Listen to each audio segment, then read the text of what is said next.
বন্ধুরা, পাঁচমিশালিতে আপনাদের সবাইকে স্বাগতম। আশা করি সকলেই ভালো আছেন, আমিও ভীষণ ভালো আছি। আজকে একটা ইনফরমেশন ভিডিও নিয়ে এসেছি। সেটা হচ্ছে, আপনারা কম বেশি নিশ্চয়ই অনেকেই কেনাকাটা করছেন। তো কেনাকাটার ওপরেই সংক্রান্তই এই ব্যাপারটা নিয়ে আমি আলোচনা করতে এসেছি। ফ্লিপকার্ট থেকে বেশ কিছুদিন আগে আমি কিছু অর্ডার করেছিলাম। প্রত্যেকটা অর্ডার আমার ক্যাশ অন ডেলিভারি ছিল। তো ডেলিভারিগুলো আমার ঠিকঠাক এসেছে। যেগুলো রিটার্ন যাওয়ার সেগুলো রিটার্নও গেছে, রিটার্নের আমি পয়সাও ঠিকঠাক পেয়ে গেছি। তো ফ্লিপকার্টের ওপরে আমি কোনো কিছু এলিগেন্স আনতে ভিডিওটা করছি না। যে ভিডিওটা আমি যে কারণে করছি সেটা হচ্ছে, এরকম হঠাৎ করে আমার সমস্ত ডেলিভারিগুলো এসে যাওয়ার পরে আমার কাছে একটা মেসেজ আসে, একটা কল আসে যে আপনার একটা প্রিপেড করা ডেলিভারি, সেটা হচ্ছে সকাল 9টার মধ্যে আপনার কাছে ডেলিভারি হয়ে যাবে, ঠিক আছে, পারচেস ডেলিভারি হয়ে যাবে।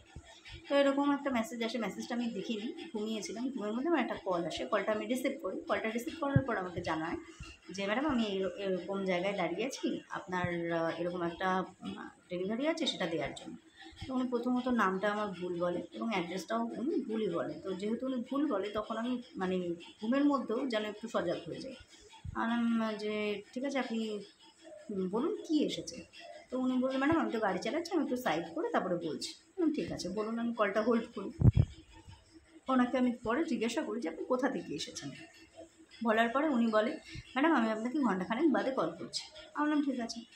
তো উনি ঘণ্টাখানেক বাদে আর কল করে না, বিকেলবেলা ফোন করেন। বিকেলবেলা ফোন করার পরে আমার হাজব্যান্ড ওনাকে যথারীতি অ্যাড্রেসটা জানিয়ে দেয় আমি যেখানে আছি। আসলে প্রবলেমটা হয়েছে যে উনি যে অ্যাড্রেসটা বলছে সেই অ্যাড্রেসে আমি থাকি না, ওটা আমার শ্বশুরবাড়ির অ্যাড্রেস। আমি ভাড়া বাড়িতে থাকি। তো আমার যে কোনো জায়গাতে যে অনলাইন আমি যে ডেলিভারি নিই, সেখানে আমার ভাড়া বাড়ির অ্যাড্রেসই দেওয়া আছে। তো উনি যেহেতু আমাকে শ্বশুরবাড়ির অ্যাড্রেসটা বলে আর বিয়ের আগের নামের টাইটেলটা বলে, সেই কারণে আমার একটু সন্দেহ হয়, যার জন্য আমি বুঝতে পারি যে না, আমার এরকম কোনো ডেলিভারি নেই। কারণ তখন ঘুমের মধ্যে তো আমার মাথাটা তখন অত কাজ করছিল না।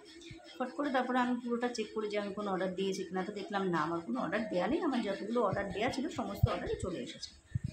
যাই হোক, হাজব্যান্ডকে বলি, বলার যে এটা স্ক্যাম, এটার কোনো আমার কোনো এরকম ডেলিভারি নেই। তো তারপরে সে নাম্বারটা ব্লক করে দেয়। এবার ব্লক করার পর আমি দেখি আমার ফোনে নাম্বারটা শো করে যে ও ফোন করেছিল উনি অনেকবার।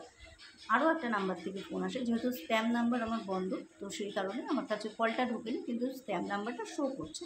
এবং সেখানে ট্রু কলারে দেখাচ্ছে ফ্রড ডেলিভারি বয় বলে লেখা রয়েছে। একটা অভি দিয়ে নাম, একটা শুভ দিয়ে নাম, এরকম কিছু নামে হচ্ছে কয়েকটা কল আসে।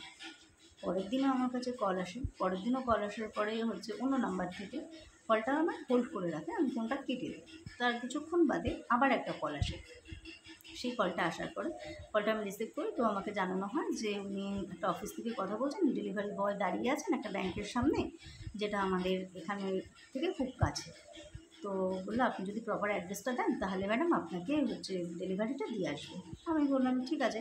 আমি জিজ্ঞেস করি ওনাকে যে আপনি কোথা থেকে বলছেন। আপনার তো এখানে শো করছে ইকম এক্সপ্রেস, তাহলে কি আপনি ফ্লিপকার্ট থেকে বলছেন? কারণ ইকম এক্সপ্রেস তো হচ্ছে ফ্লিপকার্টের আন্ডারে। বলছে না না ম্যাডাম, ফ্লিপকার্টের আন্ডারে নয়, শুধু আমরা মিশো, মাইন্ত্রা, অ্যামাজন সমস্ত কিছুতেই আছি, কারণ আমরা তো থার্ড পার্টি। আমরা সমস্ত জায়গায় ডেলিভারি দিয়ে থাকি। তো আমি বললাম, আমার এটা কোথা থেকে এসেছে? বলবো, এটা আপনি দেখবেন, প্যাকেটটা স্ক্যান করা আছে, স্ক্যানার আছে, তো আপনি দেখলেই বুঝতে পারবেন। আমি যে কী আছে বলতে পারবেন? বলছে না, কী আছে বলতে পারবো না। আমি বললাম যে ঠিক আছে। তা বললাম, প্রিপেড যখন করা আছে তাহলে নিশ্চয়ই কোডটাকেও শো বলতে হবে। বলছে যে হ্যাঁ, কোডটা তো শো বলতেই হবে, না বললে পরে তো আপনি ওটা নিতে পারবেন না। বললাম ঠিক আছে, এক কাজ করুন, আপনি তাহলে আমার ডেলিভারিটা ক্যান্সেল করে দিন।